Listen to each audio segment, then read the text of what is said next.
اور ساتویں شرط یہ کہ باقی رہے، ساتویں شرط یہ کہ باقی رہے یا باقی رہنا ہے۔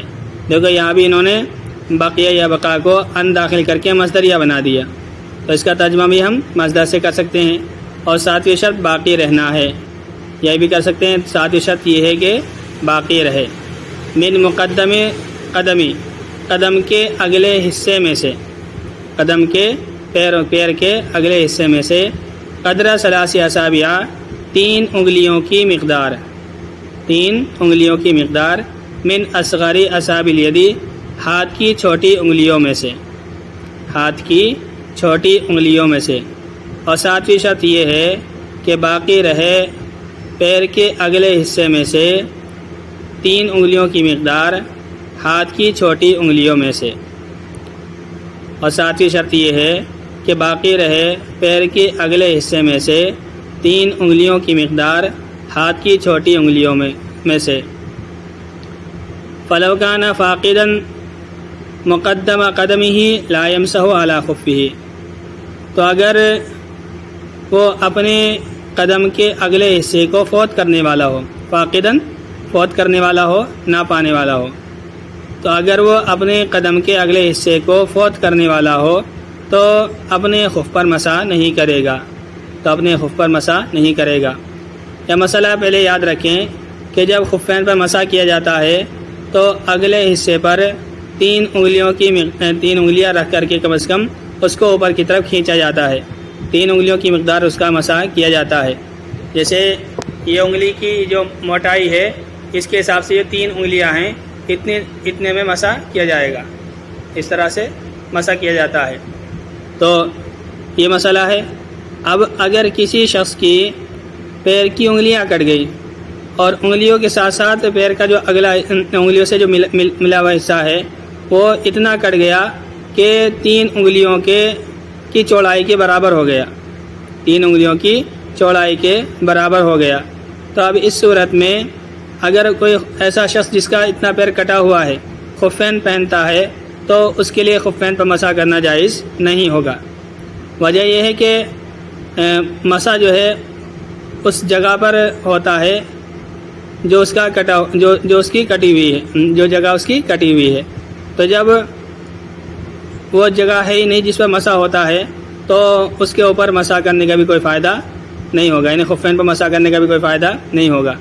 تو اگر قدم کے اگلے حصے میں سے 3 انگلیوں کے بقدر حصہ کٹا ہوا ہے اور پھر اس نے خفین پہن رکھے ہیں تو خفین پر مسح کرنا جائز نہیں ہوگا، کیونکہ یہ صرف خفین پر مسح رہے گا، پیروں پر مسح نہیں ہوگا، کیونکہ وہ اگلے حصے سے مسح کرنا شروع کرے گا۔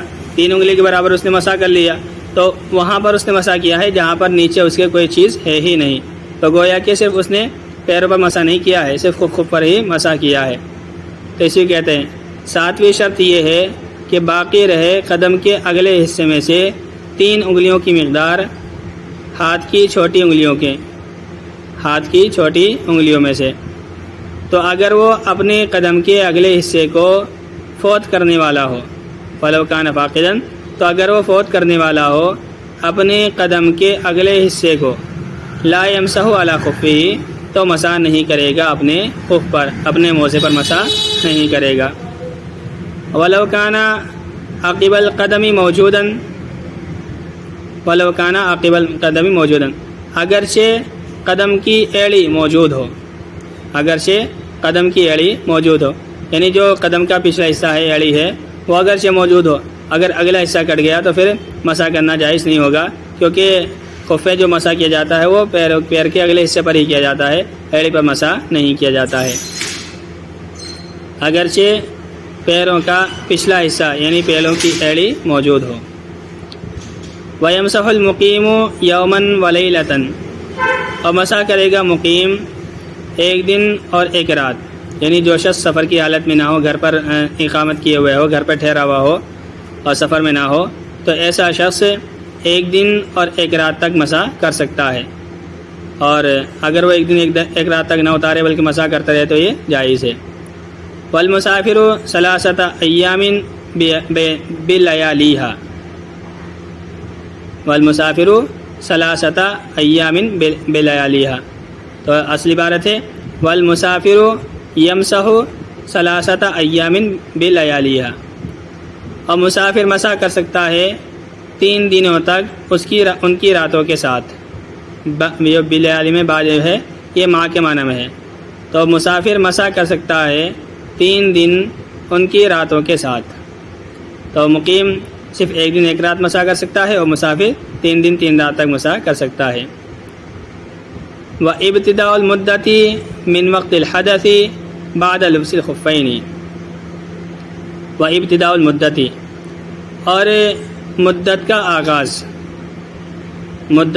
آغاز حدث کے وقت سے ہوگا خفین پہننے کے بعد، اور مدت کی ابتدا، مدت کی شروعات حدث کے وقت سے ہوگی خفین کو پہننے کے بعد.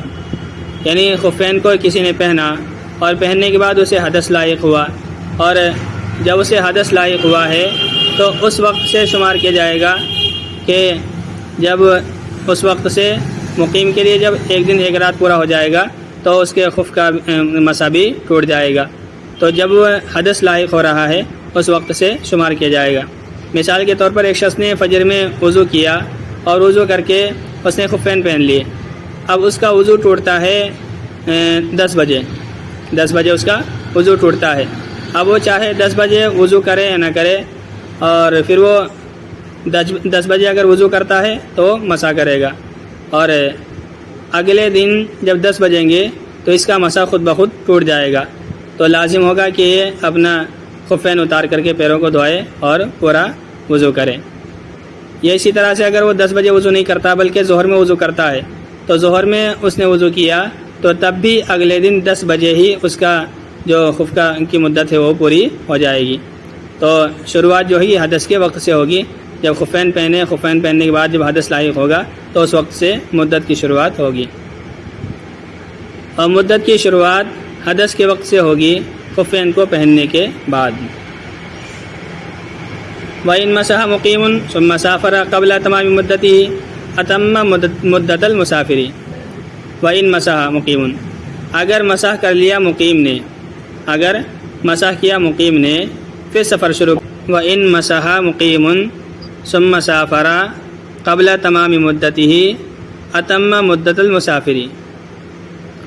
اور اگر مقیم مسح کرے پھر سفر کرے اپنی مدت کے پورا ہونے سے پہلے تو مسافر کی مدت پوری کرے گا. تو مسافر کی مدت پوری کرے گا. یعنی اگر کسی شخص نے جو گھر پر موجود تھا اس نے مسح کر لیا اور ابھی 4-5 گھنٹے یا 7-8 گھنٹے گزرے تھے پھر اس نے سفر شروع کر دیا، تو اب یہ جو اس کے لیے 24 گھنٹے کا وقت تھا یہ جو ہے 72 گھنٹوں میں بدل جائے گا، اور 3 رات کا جو ہے اس کے لیے ٹائم مل جائے گا. اگر مقیم مسح کر لے پھر سفر کرے اپنی مدت پورا ہونے سے پہلے تو مسافر کی مدت پوری کرے گا. وَإِنْ أَقَامَ الْمُسَافِرُ بَعْدَمَا يَمْسَحُ يَوْمًا وَلَيْلَةً نَزَعَ.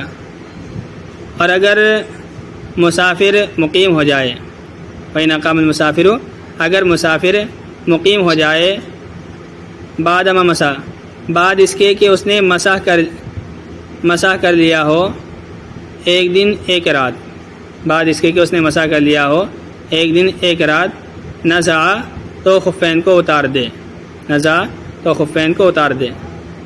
وَإِلَّا يُتِمُّ يَوْمًا وَلَيْلَةً، ورنہ تو 1 دن 1 رات پورا کرے. اگر کوئی مسافر ہے اور اس نے 1 دن 1 رات یا 2 دن 2 رات تک مسح کر لیا اور پھر وہ گھر آ گیا تو گھر آتے ہی وہ اتار دے گا. اور اگر کوئی مسافر تھا اس نے ابھی 8-10 گھنٹے ہی پہنے ہوئے اس کو ہوئے تھے تو وہ اپنے 24 گھنٹے مکمل کرے گا. دوبارہ دیکھیں. والسابع أن يبقى من مقدم القدم قدر 3 أصابع من أصغر أصابع اليد.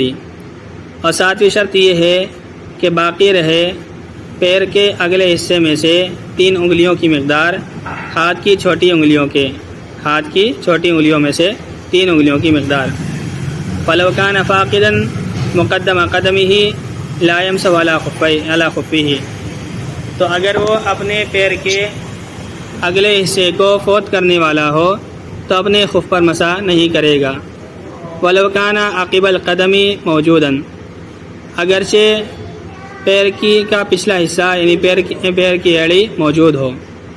ویمسح المقیم یوما ولیلۃ، اور مقیم مسح کرے گا ایک دن ایک رات. والمسافر ثلاثۃ ایام بلیالیھا، اور مسافر 3 دن ان کی راتوں کے ساتھ. وابتداء المدت من وقت الحدث بعد لبس الخفین، اور مدت کی ابتدا حدث کے وقت سے ہوگی خفین کو پہننے کے بعد. وَإِن مَسَا مُقِيمٌ ثُمَّ سَافَرَ قبل تمام مدته أتم مدت المسافری، اگر مقیم نے مسح کیا پھر سفر شروع کر دیا اپنی مدت کے پورا ہونے سے پہلے تو مسافر کی مدت پوری کرے گا. وَإِنْ أَقَامَ الْمُسَافِرُ بَعْدَمَا يَمْسَحُ يَوْمًا وَلَيْلَةً نَزَعَ، اور اگر مسافر مقیم ہو گیا ایک دن ایک رات مسح کرنے کے بعد، نزع تو خفین کو اتار دے گا. وَإِلَّا يُتِمُّ يَوْمًا وَلَيْلَةً، ورنہ تو ایک دن ایک رات پوری کرے گا.